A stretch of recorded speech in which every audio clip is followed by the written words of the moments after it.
Hello, my dear friends in CCO, all of our missionaries and staff, but most of all, you, our supporters.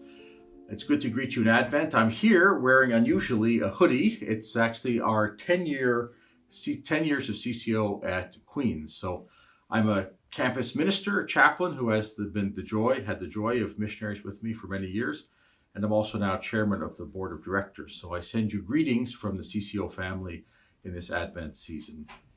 Advent can be very busy this year with the pandemic. I'm not sure if it's going to be less busy or more busy, but regardless, it's a good time as we prepare in this Advent season, prepare for Christmas, to pause. And we're going to encourage all of you in our CCO family to take some time and pause.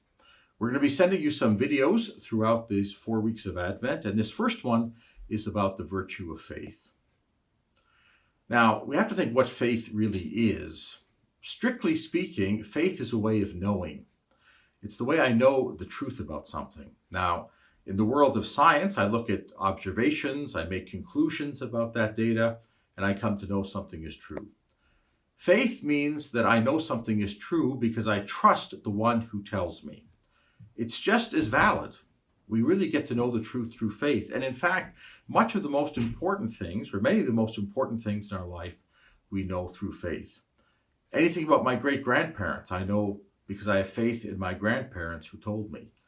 I have faith in my parents when they told me about things that I can't remember when I was a child. Much of our daily life depends on faith. I don't have time to verify what my friends tell me. I just take it on faith. When we talk about faith in God, though, we can be more sure because God is wholly trustworthy. And we see here the link between faith and trust. I know something's true because I trust the one who reveals it to me. That's the act of faith. We see that very powerfully in Advent with two of the key figures in Advent, our Blessed Mother and Saint Joseph. They are told things that are extraordinary, hard to believe. You will be the mother of God. The child that your wife is carrying is by the Holy Spirit. These are truths that one can only believe because you trust in the authority of the one who is revealing them. So we have these great models of faith. For us in this pandemic year, I think we've learned something about trust.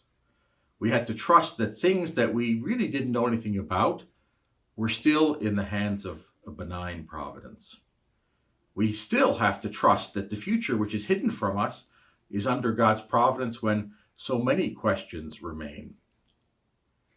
And what I'd suggest in this Advent season is that we ask for the grace to grow in faith, particularly by paying attention to trust, to trusting in God. We can ask for that in prayer. We can make acts of trust.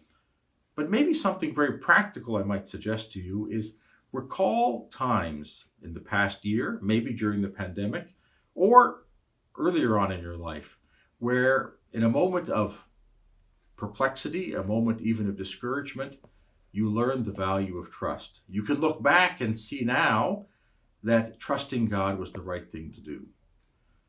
Partly, Our Lady has faith that what she's being told is true, because as we hear in her Magnificat, she has confidence that God has acted throughout the whole history of Israel. Our faith is not going to be as strong as Our Lady's, but we can ask for it to grow in this Advent season. Over the next few weeks, you'll get other videos from other of my CCO friends, my CCO family, encouraging you on the other virtues that we might work on this Advent season. Until then, I ask you to pray for our missionaries, pray for our entire movement, and to accept our gratitude in this Advent season for all that you do to help us continue the work of our mission. God bless you.